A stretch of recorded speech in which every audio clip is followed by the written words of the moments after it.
My son has been eating more than usual. First I thought it was puberty, but now I think it's cannibalism. I knew it had gotten worse when I found the teeth marks on the raw steak in the fridge. Human teeth marks, small and deliberate, carved into meat that should have been cooked. My 15-year-old son Liam had bitten into it like an apple and put it back. The indentations matched his dental records perfectly, the slightly crooked canine on the left side leaving its signature. I stood there in my kitchen at 2 a.m, holding that violated piece of beef under the fluorescent light, and felt my stomach turn over. This wasn't normal teenage behavior. This wasn't a growth spurt or some weird dietary experiment. The meat was cold, straight from the refrigerator, and the bite marks were fresh enough that saliva still glistened along the edges. I wrapped it in paper towels and threw it in the trash, then immediately pulled it back out and put it in a plastic bag. Evidence of what? I didn't know yet. But some instinct told me I'd need proof of this moment later. Being a single father to a teenage boy was hard enough without mysteries like this. Liam's mother died when he was 8, a car accident that happened so fast I didn't get to say goodbye.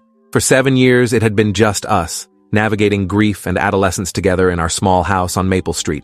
I worked as an accountant from home, which meant I was always available when Liam needed me. We had our routines, our inside jokes, our Thursday night pizza tradition.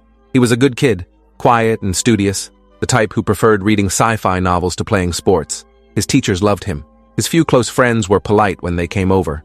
Nothing in his life suggested he'd start eating raw meat in secret at night. But the evidence was there in my hand, wrapped in plastic, impossible to deny. I shoved it to the back of the freezer behind frozen vegetables and tried to convince myself I was overreacting. The next morning, Liam came downstairs for breakfast looking perfectly normal. Same shaggy brown hair that needed cutting. Same slight frame that hadn't quite filled out yet. Same shy smile when I asked how he slept. He poured himself a huge bowl of cereal and added what looked like half a gallon of milk.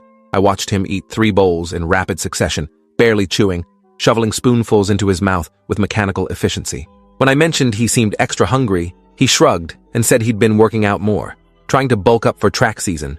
It was a reasonable explanation. Teenage boys did that. But his eyes didn't quite meet mine when he said it, and his hand trembled slightly as he lifted the spoon.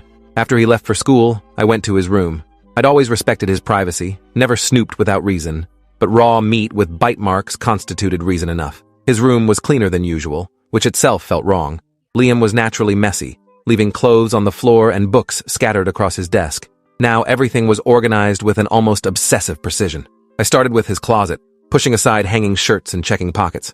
Nothing unusual. His desk drawers held the normal teenage detritus, old assignments and broken pencils and charging cables. Under his bed I found his laptop, which I knew was wrong because he took it to school every day. I opened it, and the screen lit up without requiring a password. Another red flag since Liam was usually paranoid about his privacy. The browser history had been